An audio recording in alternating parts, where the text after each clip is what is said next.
Bonjour, alors nous allons voir 11 conseils pratiques pour empêcher vos emails d'atterrir en spam. Cette vidéo est le complément de celle que vous avez eue la semaine dernière. Maintenant que vous connaissez les lois et les actions qui font atterrir vos mails dans les spams, voici donc les 11 conseils qui vous aideront à diriger vos emails directement dans les boîtes de réception de vos destinataires et à éviter à coup sûr le dossier spam. L'utilisation d'un fournisseur de services de messagerie de bonne qualité et réputé présente de nombreux avantages pour éviter les spams. Votre adresse IP, éviter les filtres et déclencheurs, voyons cela un peu plus en détail. Les fournisseurs de services de messagerie de confiance ont généralement plusieurs systèmes de contrôle qui empêchent les spammers d'utiliser leur logiciel. Si vos adresses email et IP proviennent d'ESP très fiables, les filtres anti-spam sont moins susceptibles de vous signaler comme spam. Les ESP les plus populaires sont également livrés avec des contrôles intégrés qui vous permettent de savoir si vous déclenchez ou non des filtres anti-spam avant d'envoyer votre email. Vous pouvez ainsi être assuré que vous respectez toutes les lois anti-spam. La plupart des meilleurs ESP respectent les lois anti-spam et vous y obligent également. De cette façon, vous n'avez pas à vous soucier de violer, sans le savoir, la loi CAN-SPAM ou RGPD. Dans l'ensemble, l'utilisation d'un fournisseur de services de messagerie de confiance améliore non seulement la délivrabilité de vos mails, mais vous permet d'éviter les déclencheurs de spam de manière aussi simple, plus simple même, et plus rapide.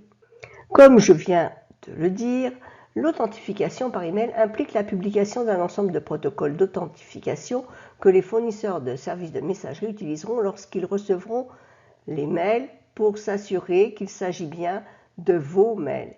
Si tu es un utilisateur de Gmail, tu n'as pas à t'en soucier, car le processus se fait automatiquement avec ton compte Gmail. Mais si tu as ta propre adresse email personnalisée, tu devras faire attention.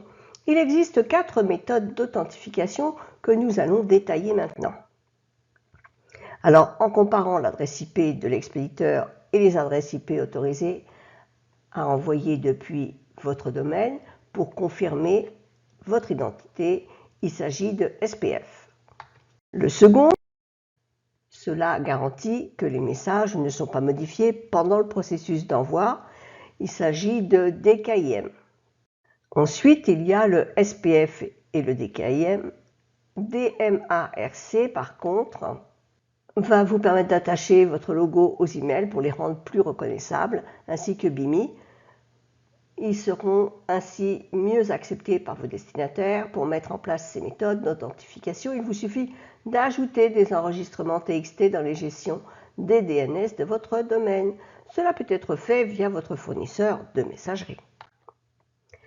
L'absence de procédure de double opt-in est l'une des principales raisons pour lesquelles les gens se retrouvent dans des listes d'emails obsolètes.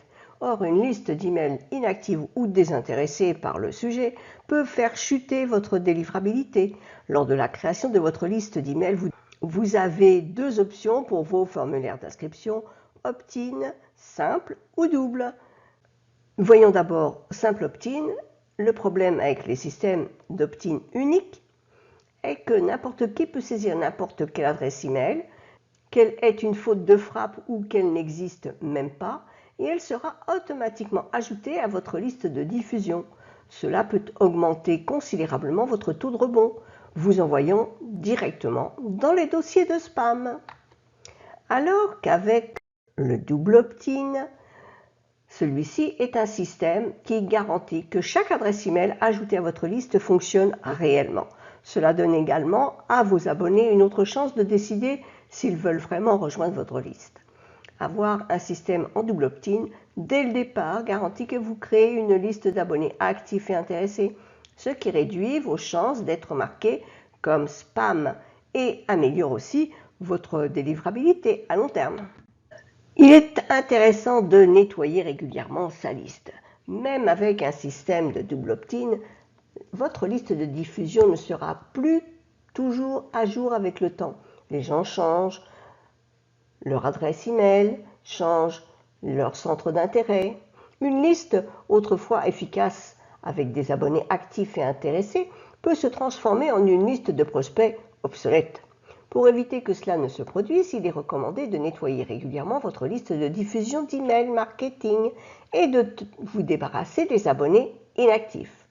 Pour trouver ces abonnés inactifs, les rebonds, les taux d'ouverture, le faible engagement, les adresses en double opt-in et les signalements pour spam peuvent vous aider. Si vous avez peur de vous débarrasser d'un prospect inactif, les campagnes d'emailing de réengagement peuvent être une bonne manière, une dernière tentative pour réactiver le destinataire. Mais si cela ne fonctionne pas, il est préférable de les supprimer de votre liste car ça ne pourra qu'augmenter votre engagement, promouvoir votre réputation d'expéditeur et améliorer votre délivrabilité. Bien qu'un nettoyage en profondeur de votre liste de diffusion soit nécessaire, de temps en temps, il existe un moyen de laisser votre liste de diffusion se nettoyer elle-même avec un bouton de désabonnement. Enfin, tout le monde n'appuie pas sur le bouton, mais inclure un bouton de désinscription dans les mails a quelques bénéfices. Tout d'abord, il facilite la désinscription des personnes et vous fait gagner un temps précieux en triant les taux d'ouverture et de clic pour trouver vous-même les abonnés désintéressés.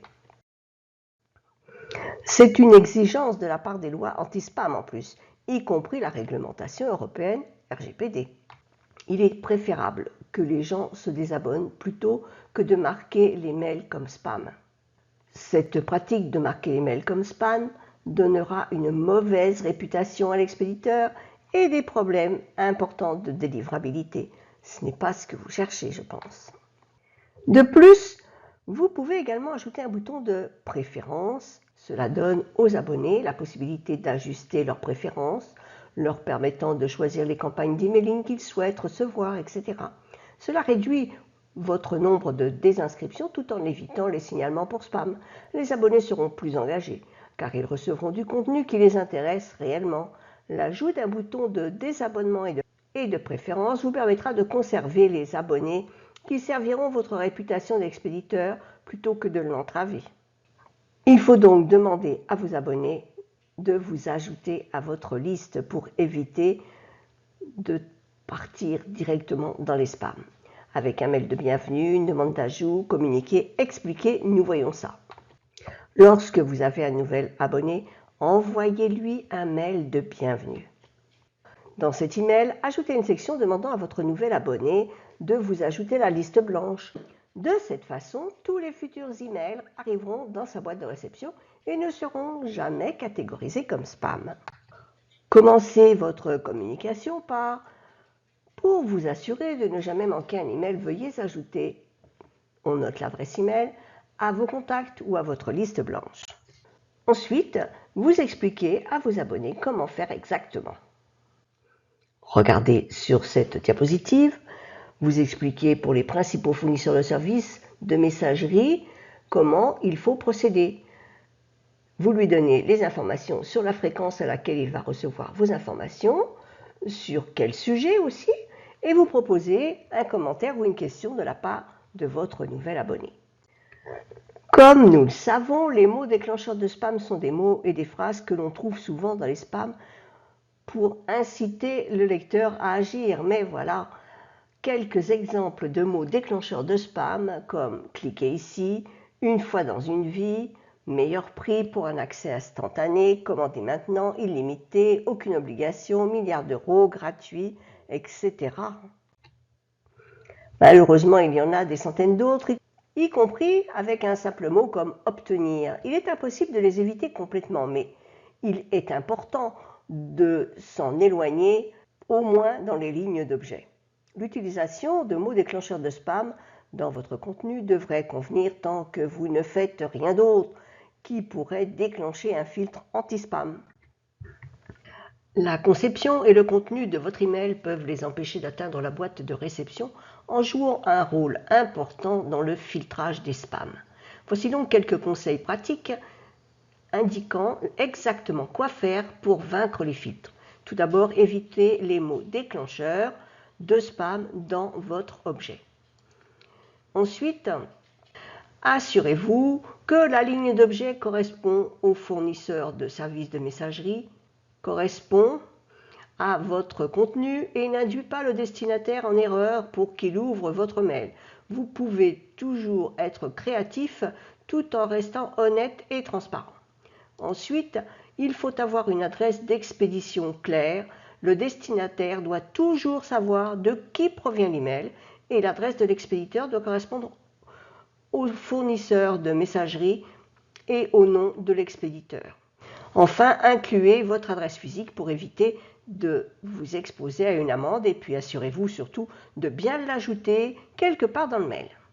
Il faut aussi utiliser un bouton d'appel en action CTA plutôt que des liens parce que les filtres anti-spam se méfient des liens. Il faut aussi utiliser des liens dignes de confiance. Si vous prévoyez d'utiliser des liens, assurez-vous qu'ils pointent vraiment vers un site sûr qui n'a aucun lien avec des logiciels malveillants. Ensuite, il faut équilibrer le rapport entre l'image et le texte. L'ajout de mots déclencheurs de spam aux images est un excellent moyen d'éviter les filtres anti-spam, mais assurez-vous d'ajouter une bonne quantité de texte afin que les filtres anti-spam ne vous suspectent pas. Évitez aussi les pièces jointes parce que les filtres anti-spam et les utilisateurs de messagerie sont extrêmement prudents avec les pièces jointes. Ne les utilisez qu'en cas de nécessité absolue, par exemple lors de l'envoi d'un lead magnet. Enfin, il faut relire, vérifier 2 ou 3 fois l'intégralité de votre email pour détecter toute erreur technique et utiliser un vérificateur de grammaire pour vous assurer que les messages ont une orthographe et une grammaire parfaite. Utilisez donc cette checklist pour tout vérifier avant de cliquer sur « Envoi ». Si vous envoyez un email à vos abonnés qu'une seule fois, puis jamais, ils risquent de ne plus penser à vous rapidement. Par la suite, lorsque vous déciderez enfin de les contacter, ils ne se souviendront même plus de s'être inscrits à votre liste et ils vous enverront dans le dossier spam directement. A l'inverse, il ne faut pas non plus envoyer trop de mails qui finissent par ennuyer les abonnés et les poussent à cliquer sur le bouton de désabonnement. Le rythme parfait dépend de votre secteur et de chaque campagne d'email marketing. Expérimentez différentes fréquences et utilisez les indicateurs de performance clés KPI pour vous dire ce qui fonctionne pour vous et votre liste de diffusion. Voici certains indicateurs de performance clés importants à surveiller. Les signalements pour le spam, combien de destinataires marquent vos emails comme spam, le taux d'ouverture, combien d'emails sont ouverts par rapport au nombre total d'emails livrés, le taux de clic, combien d'emails obtiennent un engagement sur leur lien, et puis aussi le taux de délivrabilité, combien d'emails atteignent les boîtes de réception des destinataires. Je vous ai dit à quel point le fournisseur de services de messagerie des lois sur l'emailing marketing est important pour votre délivrabilité, votre réputation d'expéditeur et votre business en général. Nous avons vu les 2 principales lois anti-spam, à savoir la loi CAN-SPAM et le RGPD. Un autre élément important à connaître est la loi canadienne anti-pourriel LCAP. Si vous craignez que votre email atterrisse en spam, vous pouvez toujours vous tourner vers les vérificateurs de spam pour vous rassurer. Un outil de vérification de spam agit comme un filtre anti-spam, évaluant si votre email est considéré ou non comme un spam. Cela vous donne la possibilité de faire des erreurs et d'apprendre à les corriger sans nuire à votre réputation d'expéditeur ou à votre délivrabilité. Voici donc une liste des meilleurs vérificateurs de spam. Je vous laisse lire, je ne vais pas vous les énumérer, c'est beaucoup trop ennuyeux. Si vous suivez ces conseils, vous constaterez une augmentation considérable de votre délivrabilité, de votre réputation d'expéditeur, ce qui va améliorer le succès de vos campagnes d'emailing marketing. Il est important de noter que quoi que vous fassiez, vous aurez toujours quelques emails qui atterriront en spam.